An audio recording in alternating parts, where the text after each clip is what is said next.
राष्ट्रवादी काँग्रेस पक्षाचे महत्त्वाचे आणि मोठे नेते प्रमोद हिंदूराव आपल्यासोबत आहेत। प्रमोदजी, तुम्ही राष्ट्रवादी काँग्रेस पक्षाच्या सर्व कार्यपद्धतीमध्ये महत्त्वाच्या भूमिकेत असता। आज तुम्ही सांगा की नेमकं बारामतीची पोटनिवडणूक बिनविरोध होणार आहे का? काय चर्चा झाली आहे रमेश चेन्नीतालांसोबत तुमची? रमेश चेन्नीताला साहेबांच्या सोबत वहिनी साहेबांची चर्चा झाली होती आणि त्याचा साक्षीदार मी स्वतः आहे। सकपाळ साहेबांशी सुद्धा वहिनी बोललेले आहेत आणि आमच्या राज्याचे आणि देशाचे नेतेसुद्धा वरिष्ठ काँग्रेसच्या नेत्यांशी चर्चा आणि विचारविनिमय त्यांनी केलेला आहे। मला विश्वास आहे की 3 वाजेच्या आत काहीतरी गोड बातमी आपल्याला ऐकायला मिळेल। आमचे वरिष्ठ नेते या संदर्भातला निर्णय आपल्याला कळवतील सुद्धा। मग त्याची काय अडचण येईल असं मला वाटत नाही आणि काँग्रेसलाही आमची विनंती राहणार आहे की वर्षानुवर्ष अजितदादांनी काँग्रेससाठी काम केले, समाजासाठी काम केले, तर याची ते दखल नक्कीच घेतील।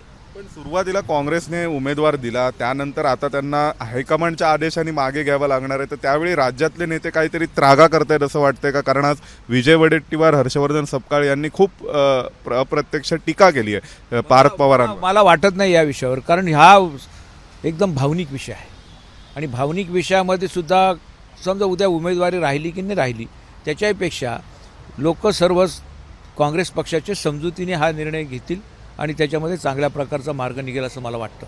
पण सर, पार्थ पवारांनी जे वक्तव्य केलं काँग्रेसचा डाऊनफॉल होईल असं, त्याचं निमित्त करून काँग्रेसचे नेते या सगळ्यामध्ये प्रतिष्ठेचा मुद्दा करत होते असं वाटतंय? पार्थ पवारांचा जो वक्तव्य झालं असेल असं तुम्हाला जे वाटतंय, तर पार्थ पवार ज्या प्रसंगामधनं बाहेर निघाले आणि अचानक तुमची मंडळी त्या ठिकाणी आली, ते सावरण्याचा प्रयत्न सर्व गोष्टीत करत असतात। कधी कधी तोलून मापून शब्द बोलायचे असतात, ही जरी खरं असलं तर त्यावेळची परिस्थिती होती, त्या परिस्थितीच्या अनुषंगाने काही जरी घटना घडली असेल तर त्याची दुरुस्ती नक्की करण्याचा ते प्रयत्न करतील। पण उमेदवार देऊन त्यानंतर विनंती विनवण्यांनी काँग्रेसने उमेदवार मागे घेतला आहे, तर त्याऐवजी द्यायला उमेदवारी देण्याच्या अगोदर सुद्धा विनंती केली होती, त्याच्यानंतरही विनंती केली। उमेदवाराचं कामच आहे प्रत्येकांची गाठी भेटी घेणं। अनेक उमेदवार रिंगणात आहेत, त्या बऱ्याच लोकांनी फॉर्म मागे घेतलेत आणि त्याच्यामध्ये काय अडचण येईल असं मला वाटत नाही। म्हणजे काँग्रेसने उमेदवार दिलाच नसता सुरुवातीला तर हा सगळा गोंधळ झाला नसता असं वाटतं? कोणी उमेदवार दिला किंवा नाही दिला त्याच्यापेक्षा मला वाटतं हे सामोपचार पद्धतीने हा विषय संपुष्टात येईल असं मला वाटतं। पण मग तुम्ही आधी संपर्क करायला कमी पडला होतात का? कुठल्याच गोष्टीत कोणीच कमी पडलेलं नसतं।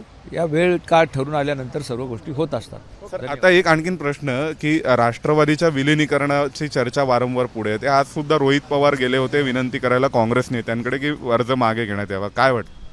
ज्याच्या त्याच्यापर्यंत जो तो प्रयत्न करत असतो ते त्यांच्या कुटुंबाचे म्हणून त्यांनी कदाचित केलाही असेल। त्याही पुढे जाऊन सांगतो की राष्ट्रवादी काँग्रेसचे नेते मंडळीसुद्धा या प्रयत्नामध्ये आहेत, पुढे कुठल्याही प्रकारे मागे नाही आहेत आणि त्याच्यामधनं चांगला असा मार्ग निघेल असं मला वाटतं। विलिनीकरण होईल असं म्हणतात, या बाबतीत वरिष्ठ निर्णय घेतील। तर आपल्यासोबत प्रमोद हिंदूराव होते, ज्यांनी म्हटलेलं आहे की राष्ट्रवादीचे नेते कोणत्याही बाबतीत मागे नाही आहेत, ते स्वतः सर्व प्रयत्न करत आहेत आणि वरिष्ठ नेते विलिनीकरणावरती निर्णय घेतील। पण रमेश चेन्नीतालांसोबत बोलणं झालं आहे आणि अर्ज मागे घेतला जाणार आहे असंही त्यांनी म्हटलं। व्हिडिओ जर्नलिस्ट वेद पांडेसह सोमेश कोलगे, एबीपी माझा, नवी दिल्ली। एबीपी माझा, उघडा डोळे बघा नीट।